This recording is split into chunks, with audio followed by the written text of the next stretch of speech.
this is very interesting. Which are the main sort of modern genres of esports that are driving esports viewership? Real-time strategy. It's an empire versus empire combat.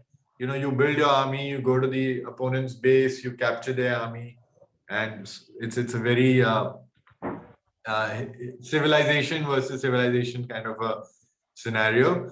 Then you have multiplayer online battle arena, which is like a subgenre of real-time strategy. This is League of Legends and Dota 2 are great examples. These are guys more, watchable than actually playable, and it's very popular among the 18 to 24-year-old guys. So I'm sure that a lot of your friends already play this.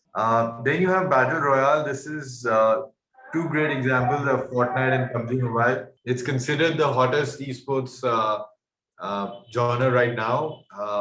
This is again about, based on Hunger Games, where you try to be the last man standing. You jump on an island and then you pick up ammunition and you start killing each other.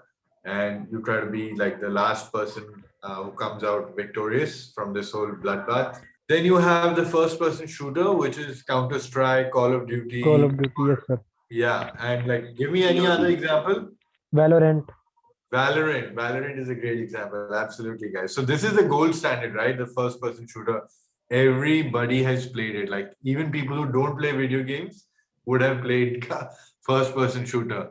It's like, it's like everybody has to play this or they have literally played it. Then you have the collectible card games. These are also called digital card games, or they're also called trading card games, guys. These are based on collection, curation, and community. Hearthstone is a great example. Then you have the fighting community games. How many of you have played Mortal Kombat? Sir, me. Sir, I have played. Anybody else? Yeah, Yes, sir. I watched it. I've not played it. So this is like, everybody's played this game, right? It's One such a versus one. one versus one. Yeah, it's like a Yes, dual sir. combat. It's a very blood splattering affair. So what publishers did was, okay, a lot of parents said, okay, this is very violent, and this is, you see like the guy pulling the heart out of, the other guy. Yes, So sir. Scorpion. then and then they came up with this Super Smash Bros, which was more cartoonish and comical, and not that bloody affair, right? Then, guys, you have sports simulation. You have FIFA, NBA 2K. Then you also have something called Cricket 19. Here, the role of the publisher is to really recreate the magic of the offline, real world of FIFA online inside a video game. The players also look very much like, their real selves. And the publisher spends most of the money in developing the game, or they also use some part of the money in buying the rights of being the exclusive publisher who can build those games. So they buy these rights from FIFA or from NBA. So the other genre is the simulation racing. So see, the interesting thing here is that you can actually uh, practice on a simulation car racing and then go in and participate in the real world of Formula One. A lot of people in countries like India who don't have access to big racing cars or racing tracks, they're actually participating and practicing on simulation machines. There's a story of this guy called Igor Frava from Brazil. Check this guy out later, guys. He basically practiced on simulation racing and now he's participating in Formula One. So something which is very, very inspiring, I think. So what are the kind of the main reasons why esports is so engaging? It kind of coincides with the rise of live streaming. It's one of the most defining features of our time, where everybody has the ability to, kind of stream or to share what they're doing, how they're doing it on different digital and social platforms. Um, Players and fans and people who play games are actually participants. They're not just merely sitting and watching, like our parents sometimes watch TV. They're just sitting and watching. But in video games, you're also interacting. So it's a very intense and interactive proposition. And then you have esports is universal, right? Like regardless of where I was born, regardless of if I have money or not, regardless of my disabilities, I can actually still participate in esports. So it's a very egalitarian. It's a very like a inclusive world of competition.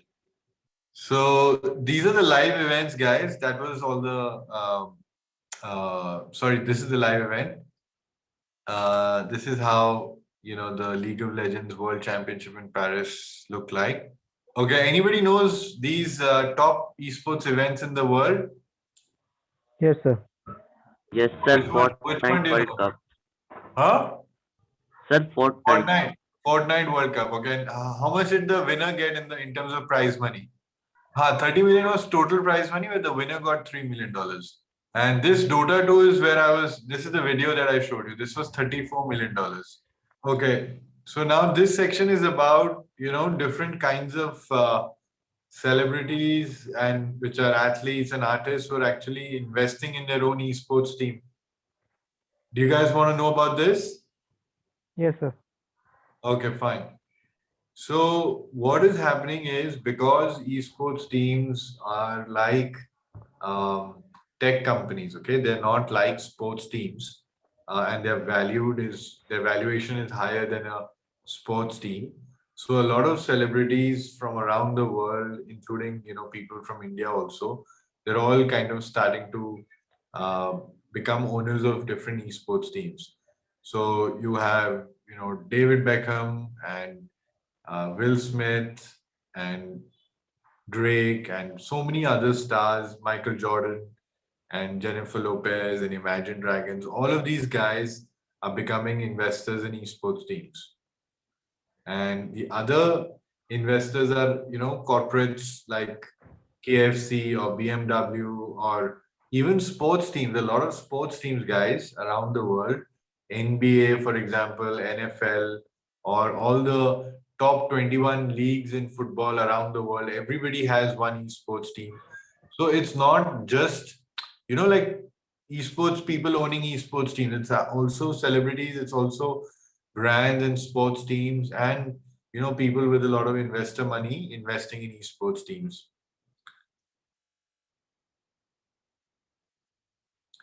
So one of the things that I think you guys should also know is that the way an esports team becomes big is not just by being a competitive esports team, but also creating a lot of content and building a community.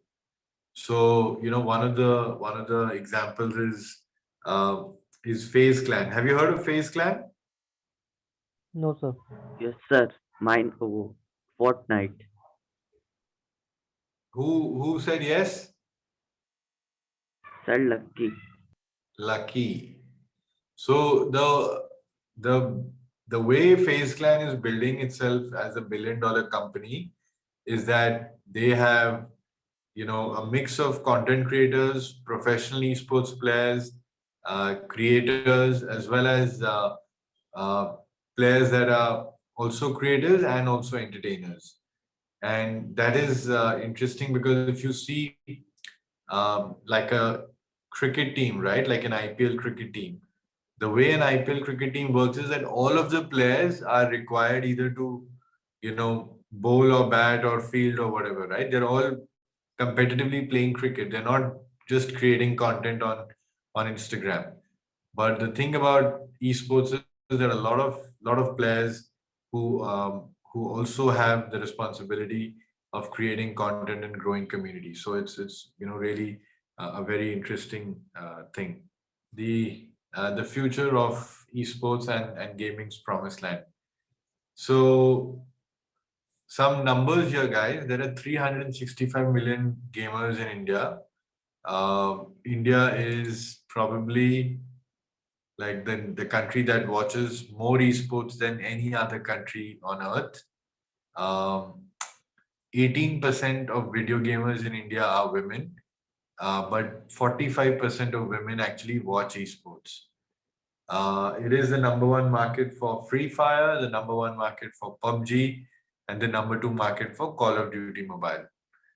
And in total, we have like this huge 697 million internet users, which is why so many publishers and so many platforms from all around the world are looking at India. So India is, so you guys are at the right place basically. Then average Indian spends 3 hours 11 minutes a week on gaming, with versus 4 hours 31 minutes on social media. One of the focuses of my company also is to tell people that move away from passive social media consumption to actually playing video games, which is more of an active media and you're actually doing something. Then, like I mentioned, Indians consume the most esports content than any other country, 4.35 hours a week, which is much greater than the global average. This slide, I'll talk a little bit about it.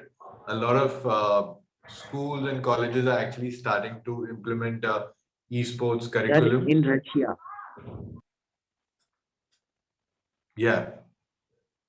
What in Russia? sir, in Russia, in school curriculum, there is an esports part. Right. So that's happening. That's starting to happen in many countries, including Russia. And as curriculum is getting integrated, so also on the other side, you have scholarships for people who want to go and, play esports in different universities basis the scholarship. So it's becoming more and more, part of our education curriculum. So yeah, so that's about it, guys. Let's discuss any questions, any specific areas you guys have that I can help out with.